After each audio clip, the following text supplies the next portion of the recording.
Shalom Bapak Ibu Saudara yang kekasih dalam Tuhan Yesus Kristus. Salam damai sejahtera buat kita semua. Kita bersyukur sampai hari ini semua karena anugerah dan kasih karunia Tuhan Yesus Kristus. Saya Denny Karamoy. Kali ini saya ingin share kepada kita semua. Kita mau belajar tentang kuasa firman. Tapi sebelum kita belajar bersama-sama, mari kita berdoa. Bapa yang baik, kami bersyukur dan terima kasih untuk kesempatan yang Kau berikan buat kami, waktu yang Engkau berikan buat kami, kesehatan, kekuatan, penghiburan, semua karena anugerah Tuhan yang tidak pernah berhenti dalam kehidupan kami sampai hari ini. Dan kami mau belajar sebagian dari firman-Mu Tuhan, dan kami percaya bahwa Engkau mau melimpahkan anugerah-Mu buat kami semua. Terima kasih Bapa, terpuji nama-Mu, di dalam nama Yesus kami berdoa dan mengucap syukur. Haleluya, amin.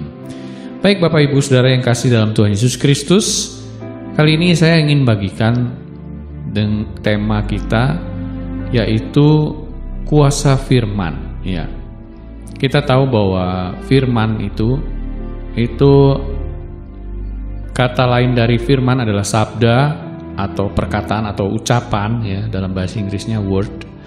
Itu kata-kata atau perkataan yang kita ucapkan itu sama dengan firman. Mohon maaf Bapak Ibu Saudara ya.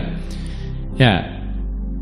Dalam Alkitab sering kita temukan kata firman. Ya, Allah berfirman, jadilah terang, jadilah cakrawala, jadilah hewan, jadilah tumbuh-tumbuhan, ya, jadilah terang, jadilah gelap.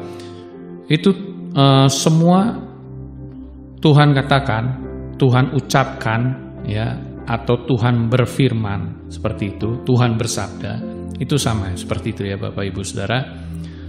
Dan yang luar biasanya begini, Tuhan itu Dia hanya berbicara saja, hanya mengucapkan saja. Jadilah, semua jadi Bapak Ibu Saudara. Hanya manusia saja yang Dia tidak katakan jadilah manusia, tapi Dia ciptakan dengan tangannya sendiri. Ya, hanya kali ini kita akan fokus tentang firman atau sabda atau ucapan yang diucapkan oleh Tuhan, ya. Dalam Matius 4 ayat 4 dikatakan, mari kita baca bersama-sama, ya.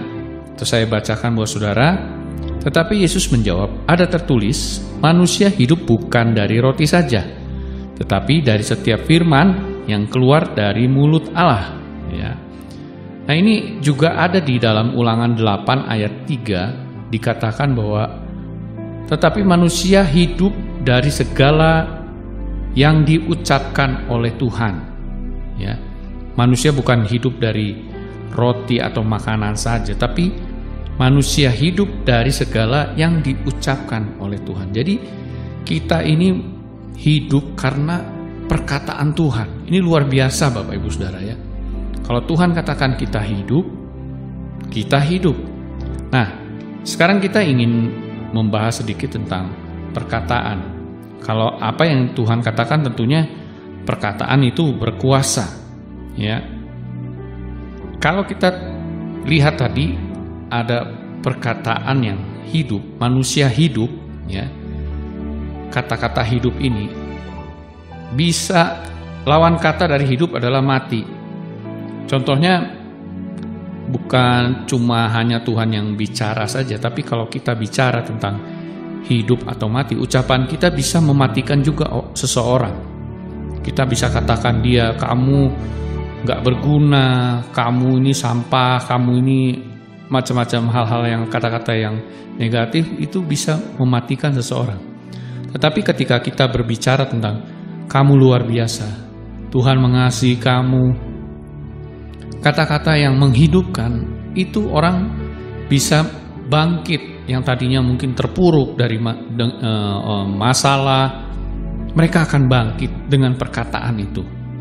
Nah tentunya Tuhan bisa memakai kita meminjam dalam tanda kutip mulut kita untuk mengatakan firman yang hidup itu kepada orang yang kita sedang hadapi. Mereka akan mendapat kekuatan ketika kita bicara, Tuhan Yesus mengasihimu, Tuhan Yesus sayang engkau, mari bangkit lagi, jangan putus asa, jangan takut. Ya, Tuhan beserta dengan kita, Tuhan selalu beserta dengan kita. Gadanya dan tongkatnya itu yang menghibur kita.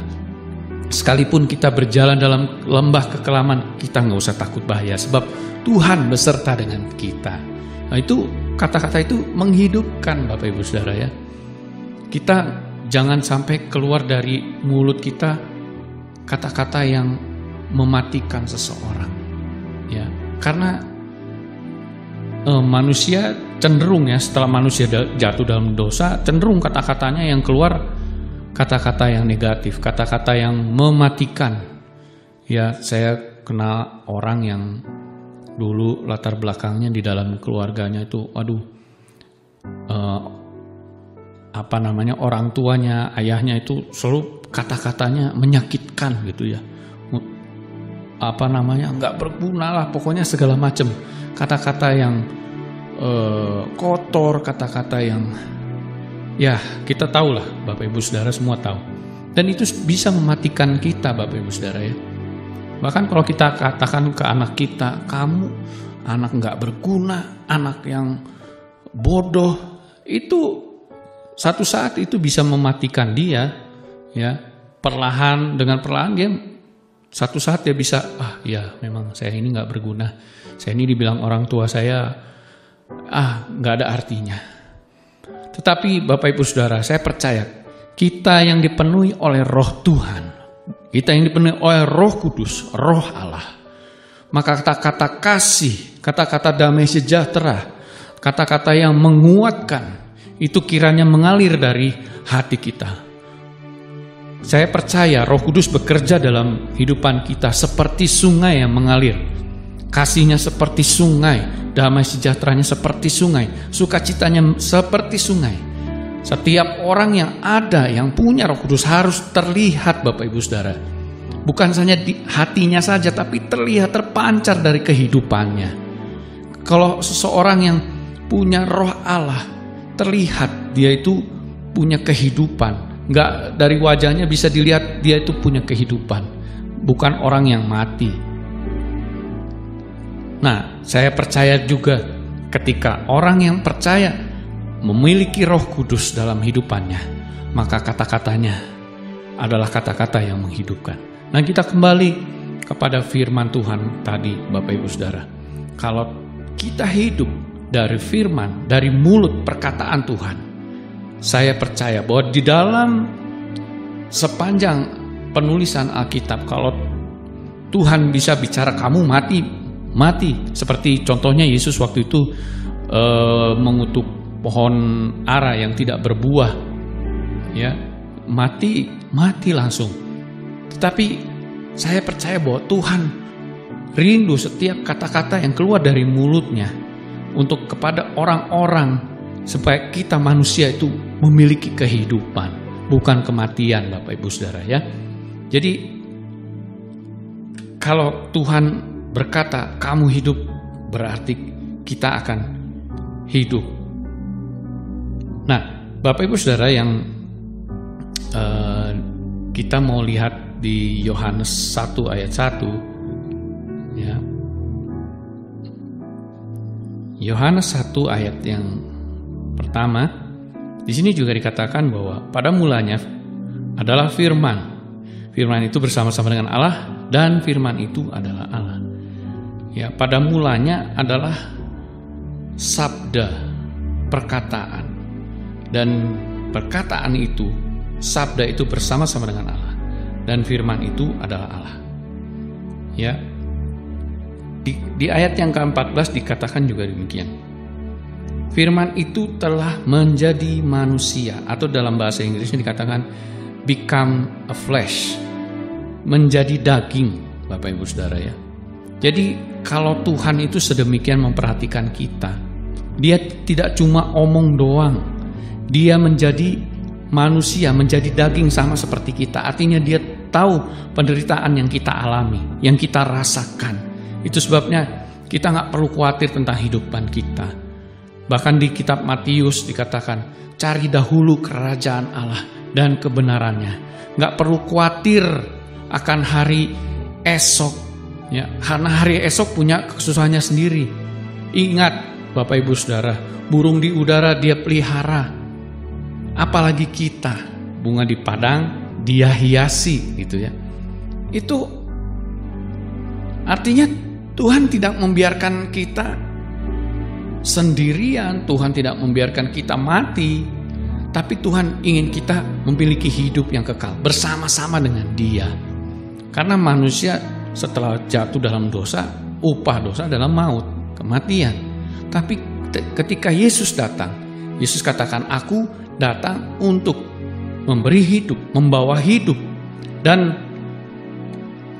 hidup itu berlimpah di dalam manusia. Nah, saya bersyukur sekali kalau kita punya Tuhan, ya. Kita harus bersyukur kita punya Tuhan yang luar biasa, yang nggak pengen manusia itu mati, tapi Dia rindu supaya manusia ciptaannya yang mulia itu, yang diciptakan Dia dengan tangannya sendiri, itu supaya hidup bersama-sama dengan Dia selama-lamanya. Puji Tuhan Bapak Ibu Saudara, kiranya firman Tuhan yang saya sampaikan ini boleh menjadi berkat buat kita semua. Firman Tuhan yang sederhana, saya percaya bahwa kita bersama dengan Tuhan, kita akan hidup selama-lamanya. Puji Tuhan, Tuhan berkati.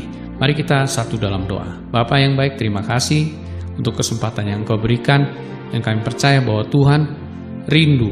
Engkau bukan cuma kata-kata yang menghidupkan, tapi Engkau sendiri menjadi manusia, supaya manusia ini tahu, melihat bahwa Engkau adalah Tuhan yang berkuasa atas kehidupan.